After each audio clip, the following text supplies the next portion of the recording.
എല്ലാവർക്കും കോമ്പറ്റേറ്റീവ് ക്രാക്കറിലേക്ക് സ്വാഗതം. ഞാൻ രേവതി വിജയൻ.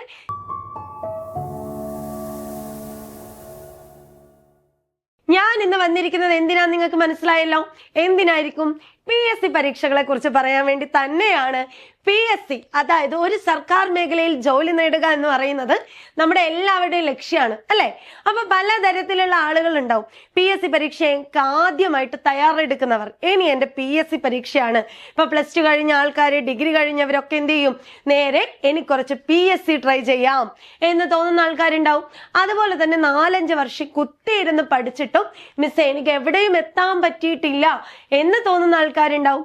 ഇനിയോ ഡിഗ്രി ലെവൽ പരീക്ഷയ്ക്ക് വേണ്ടി തയ്യാറെടുക്കുന്ന ആളുകളും ഉണ്ടാവും. അപ്പൊ എല്ലാവരെയും ഉൾപ്പെടുത്തിക്കൊണ്ട് നിങ്ങൾക്ക് അറിയുന്നതും അറിയാത്തതുമായ കുറച്ച് ടിപ്പുകൾ പറഞ്ഞുതരാൻ വേണ്ടിയിട്ടാണ് ഇന്ന് ഞാൻ നിങ്ങളുടെ മുന്നിലേക്ക് വന്നിരിക്കുന്നത്. അപ്പൊ ഞാൻ നേരത്തെ പറഞ്ഞതുപോലെ സർക്കാർ മേഖലയിൽ ഒരു ജോലി എന്ന് പറയുന്നത് നമ്മുടെ എല്ലാവരുടെയും സ്വപ്നമാണ് അല്ലെ. ഈ സ്വപ്നം കണ്ടതുകൊണ്ട് മാത്രം കാര്യമുണ്ടോ? പോരാ. അതിനുവേണ്ടി നമ്മൾ എന്ത് ചെയ്യണം? ഹാർഡ് വർക്ക് ചെയ്യണം അല്ലെ. കുറെ പേരെ നമ്മൾ കണ്ടറിയും. അവർ ഒരുപാട് ഗൈഡുകൾ വാങ്ങുന്നു, ഒരുപാട് പുസ്തകങ്ങൾ വായിക്കുന്നു, സെൽഫായിട്ട് പഠിക്കാൻ രാവും പകലും ഇല്ലാതെ പഠിക്കുന്നുണ്ട്. എന്നിട്ട് ലിസ്റ്റ് കയറിയ ആളുകളുണ്ട്. എങ്കിൽ പോലും കുറെ പേര് നിരാശരാണ്. എന്തുകൊണ്ടാണ് ഇങ്ങനെ നിരാശരാകുന്നതെന്നറിയോ? നമ്മുടെ പഠനം പ്രോപ്പർ ആയിട്ട് നടക്കാത്തത് കൊണ്ടാണ്. PSCയുടെ സിലബസ് നിങ്ങൾക്ക് അറിയാം അല്ലെ. ഒരു വലിയ സിലബസാ. ഈ സിലബസിലെ ഓരോ പോയിന്റും എടുത്ത് നമ്മളിങ്ങനെ നോട്ട് എഴുതുന്നു, ക്ലാസ് കാണുന്നു, നോട്ട് എഴുതുന്നു, ക്ലാസ് കാണുന്നു. ഇത് മാത്രം മതിയോ? ക്ലാസ് കണ്ട് നോട്ട് എഴുതി ചില ആളുകളുടെ വീട്ടിൽ എന്താവും? ഇത്രയൊക്കെ അങ്ങ് നോട്ട് ഉണ്ടാവും. എന്തിനാ? നമ്മൾ ക്ലാസ് കണ്ട് നോട്ട് എഴുതി വെച്ചതാണ്. പക്ഷെ ഇതിൽ എത്രത്തോളം കാര്യങ്ങള് നമുക്കറിയാം എന്ന് കൂടി ചിന്തിക്കണം. അപ്പൊ വെറുതെ കുറെ ക്ലാസ്സും കുറെ ഗൈഡുകളും വായിച്ചത് കൊണ്ട് കാര്യമില്ല. മറിച്ച് എന്ത് വേണം? നമ്മൾ കുറച്ച് കാര്യങ്ങൾ PSC പരീക്ഷയ്ക്ക് മുന്നോടിയായിട്ട് ശ്രദ്ധിക്കേണ്ടതുണ്ട്. ഇനി ഈ അടുത്തായിട്ട് നമ്മൾ കാണുന്ന കുറെ കാര്യങ്ങൾ എന്താ? PSCയുടെ പാറ്റേൺ മാറുന്നു അല്ലെ, PSCയുടെ ചോദ്യം മാറുന്നു, PSCയുടെ ലെവല് തന്നെ മാറുന്നു എന്നും പറഞ്ഞ് കുറെ വീഡിയോകളും കുറെ കാര്യങ്ങളൊക്കെ നിങ്ങൾ കണ്ടിട്ടുണ്ടാവും. ശരിക്കും എന്താണ് PSCയുടെ പാറ്റേൺ മാറിയത്? ശ്രദ്ധിച്ചിട്ടുണ്ടോ? അറിയാമോ? പാറ്റേൺ മാറിയെന്ന് എല്ലാരും പറയുന്നു, നമ്മളും അതിന്റെ കൂടെ കൂടുന്നു. അങ്ങനെയാണോ? അല്ല. PSCക്ക് എന്ത് മാറ്റമാണ് സംഭവിച്ചത് എന്ന് നമുക്ക് ആദ്യം അറിയണം അല്ലെ. അങ്ങനെയുള്ള കുറച്ച് കാര്യങ്ങളാണ് ഈ ഒരു വീഡിയോയിൽ ഉൾപ്പെടുത്തിയിരിക്കുന്നത്. അപ്പൊ മുഴുവനായിട്ട് കാണാം കേട്ടോ. ഓക്കെ. അപ്പൊ ഇവിടെ നോക്കിയേ, ഇതാണ് ഇപ്പൊ നമ്മുടെ അവസ്ഥ അല്ലെ. ശരിയാ. എന്താ പഠിക്കേണ്ടത്? PSC ആണ് ടാർഗറ്റ്. ഒരു ഇൻസ്റ്റിറ്റ്യൂട്ടിൽ പോയി ജോയിൻ ചെയ്യണോ? അതോ സിലബസ് എടുത്തു വെച്ചാൽ മതിയോ? ഏത് ഗൈഡാണ് നല്ലത്? ഏതൊക്കെ പുസ്തകങ്ങളാണ് വായിക്കേണ്ടത്? ഇങ്ങനെയുള്ള പല ചിന്തകളും ഉണ്ടാവും. ഇനി ഈ ശരിക്കും പാറ്റേൺ മാറിയോ എന്നുള്ള ഒരു ചോദ്യത്തിന്റെ ഉത്തരം ഞാൻ കാണിച്ചുതരാം. ഇത് മലയാളം അല്ലെ. ഇത് മലയാളത്തിലെ ഒരു 2 ചോദ്യത്തെ ഞാൻ നിങ്ങൾക്ക് പരിചയപ്പെടുത്താം. ഇവിടത്തെ ക്വസ്റ്റ്യൻ നോക്കിയേ. തെറ്റില്ലാത്ത പദങ്ങൾ ഏതെല്ലാം? കുട്ടിത്വം, ക്രീഡ, കാഠിന്യം, കണ്ടുപിടുത്തം. 1, 4 ശരി, എല്ലാം ശരിയാണ്. 2, 3 ശരി, എല്ലാം തെറ്റാണ്. ഈ ചോദ്യം കണ്ടോ നിങ്ങൾ? ഈ ചോദ്യത്തിന് ഒരു പ്രത്യേകതയുണ്ട്. എന്താ? നമ്മുടെ കഴിഞ്ഞ PSC അതായത് കുറച്ച് വർഷങ്ങൾക്ക് മുമ്പുള്ള PSCക്കകത്ത് താഴെ തന്നിരിക്കുന്നവയിൽ തെറ്റായ പദം ഏത് അല്ലെ, ശരിയായ പദം ഏത്? ഇങ്ങനെയാണ് ചോദ്യം വരുന്നത്. എന്നാൽ ഇപ്പോഴത്തെ PSCയുടെ പാറ്റേൺ പ്രകാരം എന്ത് സംഭവിച്ചു?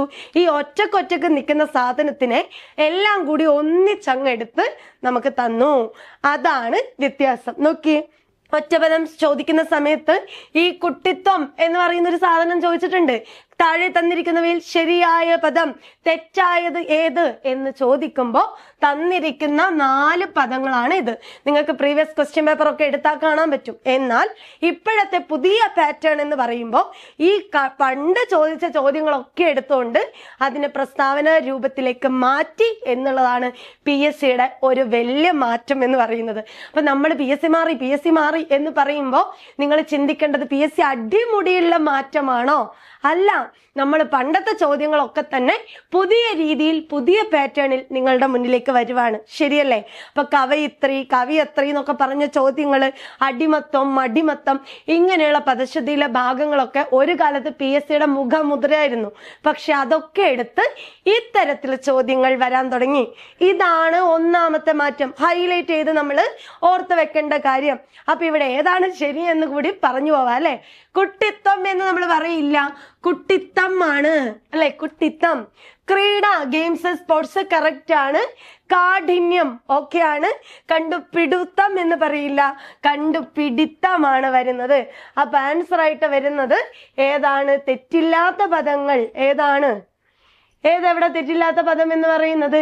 ക്രീഡ, കാഠിന്യം അല്ലെ. സി 2, 3 ആണ് കറക്റ്റ്. അപ്പൊ ചോദ്യത്തിന്റെ ഒരു ലെവല് മനസ്സിലായി എന്ന് വിചാരിക്കുന്നു. ഇതേപോലെ മോഡലിലുള്ള മറ്റൊരു ഭാഗവുമായി ബന്ധപ്പെട്ട ചോദ്യം നോക്കിയേ. ഇതൊരു പദശുദ്ധിയാണ്. ഇവിടെ നോക്കിയേ നിങ്ങള്, തെറ്റായ ജോഡി ഏത്? തെറ്റായ ജോഡി ഇവിടെ നമ്മളോട് PSC ചോദിക്കുന്നത് എങ്ങനെയാ? എതിർലിംഗ പദം ഏത് എന്ന് ചോദിക്കാറുണ്ട് അല്ലെ. ഇന്ന പദത്തിന്റെ സ്ത്രീലിംഗ ശബ്ദം ഏത് എന്ന് ചോദിക്കാറുണ്ട്. അത് തന്നെയാണ് മറ്റൊരു തരത്തിൽ ചോദിച്ചിരിക്കുന്നത്. ഫണി, ഫണിനി, അതുപോലെ മഹാൻ, മഹതി, അതുപോലെ മനസ്വി, മനസ്വിനി, മഹർഷി, മഹർഷിനി. ഇത് കാണുമ്പോൾ തന്നെ നമുക്കറിയാം മഹർഷിനി അല്ല മഹർഷിണി ആണ് വരുന്നത്. അപ്പൊ തെറ്റായ ജോഡി ഓപ്ഷൻ ഡി ആണ്. അപ്പൊ ഞാൻ ഈ ഒരു 2 ചോദ്യം നിങ്ങൾക്ക് ഒരു എക്സാമ്പിൾ ആയി എടുത്തതാണ്. മാത്സ് ആണെങ്കിലും മലയാളം ആണെങ്കിലും സോഷ്യൽ ആണെങ്കിലും ഏത് വിഷയമായിക്കോട്ടെ, ഇതിനകത്തുള്ള PSCയുടെ അടിമുടി മാറ്റം എന്ന് പറയുന്നത് എന്താണ്? എല്ലാത്തിനെയും വേറെ വേറെ നിൽക്കുന്നതിനെ ഒന്നിച്ചെടുത്ത് അതിന്റെ രീതി മാറ്റി നിങ്ങളോട് ചോദ്യം ചോദിക്കുന്നു. അപ്പൊ എന്ത് ചെയ്യണം? നമ്മൾ ഇനി എങ്ങനെ പഠിച്ചിരിക്കണം എന്നുള്ള ടെൻഷൻ ഇപ്പൊ നിങ്ങൾക്ക് ഒഴിവായി കിട്ടി എന്ന് കരുതുന്നു. അപ്പൊ ഇങ്ങനെ തന്നെയാണ് എല്ലാ വിഷയങ്ങളുടെയും മാറ്റം. ഇനി ഞാൻ പറയാൻ പോകുന്നത് നമ്മൾ എങ്ങനെയാണ് പഠിക്കേണ്ടതെന്നുള്ള ഒരു 8 ടിപ്സ് ആണ് പറയുന്നത്. 8 ടിപ്സ്. അപ്പൊ അതിൽ ആദ്യം വേണ്ടത് നമ്മുടെ സിലബസ്. സിലബസ് എന്ന് പറയുന്നതിൽ അത്രത്തോളം പ്രാധാന്യമുണ്ടോ എന്ന് ചോദിച്ചാൽ അത്രത്തോളം അങ്ങ് പ്രാധാന്യമില്ല. എന്തുകൊണ്ടാണെന്നറിയാവോ? സിലബസ് എന്തായാലും നിങ്ങളുടെ കയ്യിൽ വെക്കണം. കാരണം ഈ സിലബസിൽ ഒരു 70% എല്ലാ PSC പരീക്ഷകൾക്കും എന്താണ്? സെയിം ആണ് കേട്ടോ. അതായത് ഒരു ഭൂരിഭാഗം PSCക്കും എന്താണ്? സിലബസ് എല്ലാം സെയിം ആണ്. ചില ടോപ്പിക്കുകൾക്ക് സ്പെഷ്യൽ ടോപ്പിക്സ് ഒക്കെ വരുന്നുണ്ടെന്ന് മാത്രം. നമ്മുടെ ഇംഗ്ലീഷ് ആയിക്കോട്ടെ, മലയാളം ആയിക്കോട്ടെ, മാത്സ് ആയിക്കോട്ടെ, ഇതൊക്കെ കോമൺ ആണ് കേട്ടോ. അതുകൊണ്ട് തന്നെ ഒരു സിലബസ് നമ്മൾ എടുത്തു വെക്കുവാണെങ്കിൽ നമുക്ക് എല്ലാ PSC പരീക്ഷയ്ക്കും വേണ്ടിയിട്ടുള്ള തയ്യാറെടുപ്പ് അതിലൂടെ നടക്കും. അപ്പൊ നിങ്ങൾക്ക് അതെന്തായാലും ആവശ്യമുണ്ട്. ഒരു സിലബസ് ഫോണിൽ നോക്കിയല്ല, നമ്മുടെ കയ്യിൽ പ്രിന്റ് ആയിട്ട് തന്നെ നമ്മൾ എടുത്തു വെക്കാൻ നോക്കണം. കാരണം ഒരാളുടെ ജീവിതത്തിൽ ഇപ്പൊ ഏറ്റവും കൂടുതൽ സമയം പോകുന്നത് എവിടെയാ? നമ്മുടെ ഫോണിലാണ് അല്ലെ. നമ്മൾ ഒരു കാര്യം പഠിക്കാൻ വേണ്ടി ഫോൺ എടുക്കുവാണെങ്കിൽ പോലും നമുക്ക് പല നോട്ടിഫിക്കേഷനും വരും. നമ്മൾ അതിലേക്ക് നോക്കിയിരിക്കുമ്പോൾ നമ്മുടെ സമയം പോകുന്നത് നമ്മൾ അറിയില്ല. അതുകൊണ്ട് സിലബസ് എന്ത് ചെയ്യണം? പ്രിന്റ് ആയിട്ട് തന്നെ സൂക്ഷിച്ചു വെക്കാം. ഇനി അടുത്ത ഏറ്റവും ഇമ്പോർട്ടന്റ് ആയിട്ടുള്ള കാര്യം പറയാനുള്ളത് ന്യൂസ് പേപ്പർ ആണ്. ഒരു PSC വിദ്യാർത്ഥിയെ സംബന്ധിച്ചിടത്തോളം ആൾ എന്താ ചെയ്യേണ്ടത്? ദിവസവും പത്രം വായിക്കണം അല്ലെ. പത്രം വായിക്കേണ്ടത് വളരെ ആവശ്യം. എന്തുകൊണ്ടാ? നമ്മുടെ ചുറ്റുപാടിൽ നടക്കുന്ന കാര്യം എന്താ? നമ്മൾ എപ്പോഴും അപ്ഡേറ്റ് ആയിരിക്കണം അല്ലെ. അപ്ഡേറ്റ് ആവണ്ടേ? വേണം. നമ്മുടെ ചുറ്റും എന്തൊക്കെ കാര്യങ്ങൾ നടക്കുന്നുണ്ട്, എന്തൊക്കെ മാറ്റങ്ങൾ വരുന്നുണ്ട്. ഈ ആഴ്ചയിൽ ഒരു തൊഴിൽ വാർത്ത അല്ലെങ്കിൽ ഒരു തൊഴിൽ വീതി, അത് കൂടി നിങ്ങൾ എന്ത് ചെയ്യുക? വായിക്കാൻ ശ്രമിക്കുക. നിങ്ങൾ ഒരിക്കലും ബൈഹാർട്ട് പഠിക്കാനല്ല. ന്യൂസ് പേപ്പറോ തൊഴിൽ വീതിയും തൊഴിൽ വാർത്തയും മുഴുവൻ നമുക്ക് പഠിക്കാൻ പറ്റുമോ? ഇല്ല. പക്ഷെ നമുക്കൊരു ക്ഷമ കിട്ടും. എന്തിനാ ക്ഷമ? വായിക്കാൻ അല്ലെ. ഇപ്പൊ തുടക്കക്കാരായ ആളുകൾക്കാണെങ്കിൽ ഇതൊക്കെ വായിക്കാൻ വലിയ പണിയാ മിസ്സേ, ഇതെപ്പോ വായിച്ച് തീരാനാ എന്നുള്ളൊരു തോന്നൽ വരും. അപ്പൊ എന്ത് ചെയ്യും? വായിക്കാനുള്ള ക്ഷമയും അറിയാനുള്ള ആഗ്രഹവും നിങ്ങൾക്ക് വരണമെങ്കിൽ നിങ്ങൾ എന്ത് ചെയ്യണം? ഉറപ്പായിട്ട് ന്യൂസ് പേപ്പർ വായിക്കണം കേട്ടോ. അപ്പൊ ന്യൂസ് പേപ്പർ, അതിന്റെ കൂടെ തൊഴിൽ വാർത്ത അല്ലെങ്കിൽ തൊഴിൽ വീതി, അതിങ്ങനെ വായിച്ചു വിടാം. ഇത് വായിച്ചാകുമ്പോ നമ്മുടെ എന്ത് ചെയ്യും? നമ്മൾ ഓട്ടോമാറ്റിക്കായിട്ട് കുറെ കാര്യങ്ങൾ പഠിക്കും. അതുകൊണ്ട് തന്നെ ഉറപ്പായിട്ട് നിങ്ങൾ ചെയ്യേണ്ടത് പത്രവായനയാണ്. അപ്പം ദിവസവും രാവിലെ ഒരു പത്രം വായിക്കാനുള്ള ഒരു സമയം നിങ്ങൾ ചിട്ടപ്പെടുത്തി വെക്കാം. ഇനി ഞാൻ നേരത്തെ പറഞ്ഞ ഈ സിലബസ് കണ്ടോ? ഈ സിലബസിനകത്ത് ഞാൻ പറഞ്ഞില്ലേ, മാത്സ്, ഇംഗ്ലീഷ്, മലയാളം, പലരും അറിയാതെ പോകുന്നതാണ് ഈ 3 വിഷയങ്ങള്. ഈ 3 വിഷയങ്ങളും എല്ലാ പരീക്ഷയ്ക്കും കോമൺ ആയിട്ട് ചോദിക്കുന്ന ചോദ്യങ്ങളാണ് അല്ലെ. അപ്പൊ എന്ത് എളുപ്പത്തിൽ നമുക്ക് മാർക്ക് വാങ്ങാൻ, ഒരു 30 മാർക്ക് നമുക്ക് സൂപ്പർ ആയിട്ട് വാങ്ങാൻ പറ്റും പറ്റുന്ന ഒരു ഭാഗമാണ് മാത്സ്, ഇംഗ്ലീഷ്, മലയാളം. എങ്ങനെയെങ്കിലും പോട്ടെ 30-ൽ 27 അല്ലെങ്കിൽ 26 മാർക്കെങ്കിലും നമുക്ക് എന്ത് ചെയ്യാൻ പറ്റും, നേടാൻ പറ്റും. PSC പരീക്ഷയിൽ മലയാളവും ഇംഗ്ലീഷും മാത്സ് ഒന്നും വലിയ ബുദ്ധിമുട്ടൊന്നുമല്ല. മാത്സിന് നിങ്ങൾ എടുക്കുന്ന സമയത്തിനനുസരിച്ചിരിക്കും. ഒരു പ്രോബ്ലം ചെയ്യാൻ നിങ്ങൾ എടുക്കുന്ന സമയത്തെ അടിസ്ഥാനമാക്കിയിരിക്കും ഈ ഭാഗം. എങ്കിൽ പോലും ഇത് വളരെ സിമ്പിൾ ആയിട്ട് നമുക്ക് എന്ത് ചെയ്യാൻ പറ്റും, സ്കോർ നേടാൻ പറ്റിയോ നമ്മൾ സേഫ് സോണിലാണ്. 26 മാർക്ക് ഈ ഭാഗത്ത് നിന്നും ബാക്കി വരുന്ന 70 മാർക്കിലെ ഒരു 30 മാർക്ക് നിങ്ങൾക്ക് നേടാൻ പറ്റണമെങ്കിൽ തന്നെ ഒരു 56 മാർക്കോളം നമുക്ക് എന്ത് ചെയ്യാൻ പറ്റും, നേടാൻ വേണ്ടി സാധിക്കില്ലേ? അപ്പോൾ PSCയിൽ നിങ്ങൾ ഒരിക്കലും വിട്ടുകൂടാതെ നോക്കി പോകേണ്ട 3 സബ്ജക്റ്റ് തന്നെയാണ് മാത്സ്, ഇംഗ്ലീഷ്, മലയാളം. ഓക്കെ, അപ്പൊ അത് കഴിഞ്ഞു. ഇനി ഞാൻ നിങ്ങളോട് പറയാൻ പോകുന്നത് അടുത്ത എന്താണെന്നറിയാമോ, 2020 മുതലുള്ള പ്രീവിയസ് ക്വസ്റ്റ്യൻ പേപ്പറിനെ കളക്ട് ചെയ്യുക. 2020 മുതൽ എന്തിനാ പറയുന്നതെന്നറിയോ? നമുക്ക് ഒരുപാട് വർഷം മുമ്പേ ഉള്ള PSC ഒക്കെ എടുത്ത് പഠിക്കാൻ പറ്റുമോ? ഇല്ല. ഈ PSC പരീക്ഷകളിലെ ചോദ്യങ്ങൾ കൂടുതൽ നമുക്ക് വരുന്നത് എന്തിനെ ബേസ് ചെയ്തുകൊണ്ടാണ്? ഈ പറയുന്ന SCERT ബേസ് ചെയ്തുകൊണ്ടാണ്. അപ്പൊ നമ്മുടെ സ്കൂളിലെ ടെക്സ്റ്റ് ബുക്കിനെ ബേസ് ചെയ്തുകൊണ്ടാണ് PSCയിൽ പല ചോദ്യങ്ങളും വരുന്നത്. പലതും അല്ല, ഭൂരിഭാഗം ചോദ്യങ്ങളും വരുന്നത്. പിന്നെ കുറച്ച് കറണ്ട് അഫയേഴ്സ് ആയിട്ടുള്ള കാര്യങ്ങൾ. അപ്പൊ സോഷ്യൽ സയൻസ്, മാത്സ്, ഇംഗ്ലീഷ്, ഇതിൽ പലതും. ഇപ്പൊ മലയാളത്തിലൊക്കെ ആണെങ്കിൽ കുറെ സാഹിത്യ കൃതികള്, പിരിച്ചെഴുത്തേണ്ട പദങ്ങള്, ഇതൊക്കെ വന്നിരിക്കുന്നത് എവിടെന്നാ? SCERT ടെക്സ്റ്റ് ബുക്കെന്നാ. അതുപോലെയാണ് സോഷ്യലിൽ നിന്നും ചോദിക്കുന്നുണ്ട്. ജോഗ്രഫി ആയിക്കോട്ടെ, അതുപോലെ നമ്മുടെ ഇന്ത്യൻ ഹിസ്റ്ററി ആയിക്കോട്ടെ, ഇതൊക്കെ വരുന്നത് SCERT ടെക്സ്റ്റ് ബുക്കിനെ ബേസ് ചെയ്തുകൊണ്ടാണ്. അതുകൊണ്ട് തന്നെ നിങ്ങൾ ഈ 5 മുതൽ 10 വരെയുള്ള ടെക്സ്റ്റ് ബുക്കിനെ നിങ്ങൾ വായിച്ചിരിക്കണം. ഈ ടെക്സ്റ്റ് ബുക്ക് വായിക്കാന്ന് പറഞ്ഞാൽ എല്ലാം കൂടി ഒരു ദിവസം വായിക്കാന്നുള്ളതല്ല, മറിച്ച് ഓരോ വീക്കിലും ഓരോ പാഠം. മലയാളത്തിൽ നിന്ന് ഇന്ന ഭാഗം, ഇംഗ്ലീഷിലാണെങ്കിൽ ഇന്ന ഭാഗം, സോഷ്യൽ സയൻസ്, ഇതിനെ നമ്മൾ കൃത്യമായിട്ട് ഡിവൈഡ് ചെയ്ത് ഓരോ ദിവസവും ഒരു കുഞ്ഞു കുഞ്ഞു ഭാഗം എന്ത് ചെയ്യാം, പഠിക്കാൻ വേണ്ടിയിട്ട് ശ്രദ്ധിക്കാം. പിന്നെ ഞാൻ പറഞ്ഞ 2020, കാരണം ടെക്സ്റ്റ് ബുക്ക് ഒക്കെ മാറിക്കൊണ്ടിരിക്കുകയാണ്. അപ്പൊ 2020 മുതലുള്ള PYQകൾ ഇപ്പൊ 2025 കഴിയാൻ പോവാണ് അല്ലെ. ഇപ്പൊ 2020, 2025 ഈ 5 വർഷക്കാലം PSC പരീക്ഷയുടെ ക്വസ്റ്റ്യൻസ് നിങ്ങൾ എടുത്തു നോക്കാം. ഓരോ ദിവസവും ഓരോ ചോദ്യ പേപ്പർ. അതായത് ഉറങ്ങുന്നതിന് മുന്നേ നിങ്ങൾ എന്ത് ചെയ്യുക, രാത്രി ഒരു പ്രീവിയസ് ക്വസ്റ്റ്യൻ എങ്കിലും നിങ്ങൾ ചെയ്യാൻ ശ്രമിക്കുക. അപ്പൊ ഒരു മാസം 30 ദിവസത്തില് നമ്മൾ ഓരോ പ്രീവിയസ് ക്വസ്റ്റ്യൻ പേപ്പർ ഡിസ്കസ് ചെയ്യുമ്പോൾ നമ്മൾ എത്ര ക്വസ്റ്റ്യൻസാ പഠിക്കുന്നതെന്ന് കൂടി നിങ്ങൾ ശ്രദ്ധിക്കുക അല്ലെ. ഒരു ദിവസം 100 മാർക്കിന്റെ ഒരു ക്വസ്റ്റ്യൻ നമ്മൾ ഡിസ്കസ് ചെയ്യുന്നു. അങ്ങനെ 30 ദിവസം നമ്മൾ ഈ 100 മാർക്ക് വെച്ച് പോയി കഴിഞ്ഞാൽ നമ്മൾ എത്ര ചോദ്യങ്ങൾ പഠിക്കുന്നു, എത്ര അറിവുകൾ നേടുന്നു. അപ്പൊ കാണാതെ പഠിക്കാനല്ല, ആൻസർ കണ്ടുപിടിക്കാം. നമ്മൾ തന്നെ സെർച്ച് ചെയ്ത് ആൻസർ കണ്ടുപിടിക്കുമ്പോഴാണ് നമുക്ക് എന്ത് ചെയ്യുന്നത്, അറിവ് വികസിക്കുന്നത് അല്ലെ. മറ്റു കോമ്പറ്റേറ്റീവ് എക്സാമുകളിൽ നിന്നും തികച്ചും വ്യത്യസ്തമാണ് PSC പരീക്ഷ എന്ന് നമുക്കറിയാം. അപ്പൊ ഈ ഒരു പാറ്റേൺ കൂടി നിങ്ങൾ ചെയ്ത് നോക്കാം. ഇനി ഞാൻ ഇത്രയും നേരം പറഞ്ഞത് ഇത്രയേ ഉള്ളൂ. സിലബസ് നമ്മൾ പ്രിന്റ് എടുത്ത് വെച്ചു. പിന്നെ നമ്മൾ എന്ത് ചെയ്തു, 5 വർഷത്തെ പ്രീവിയസ് ക്വസ്റ്റ്യൻ പേപ്പർ നമ്മൾ എടുത്തു വെക്കുന്നു. പിന്നെ നമ്മൾ SCERT ടെക്സ്റ്റ് ബുക്ക് അല്ലെ, 5 മുതൽ 10ാം ക്ലാസ് വരെയുള്ള ടെക്സ്റ്റ് ബുക്ക്. ഈ ടെക്സ്റ്റ് ബുക്ക് ഇനി കിട്ടുന്നില്ല എന്നുള്ള ടെൻഷൻ ഒന്നും വേണ്ട.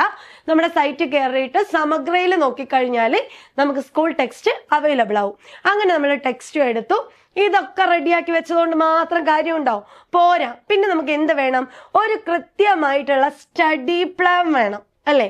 ഒരു സ്റ്റഡി പ്ലാൻ വേണ്ടേ?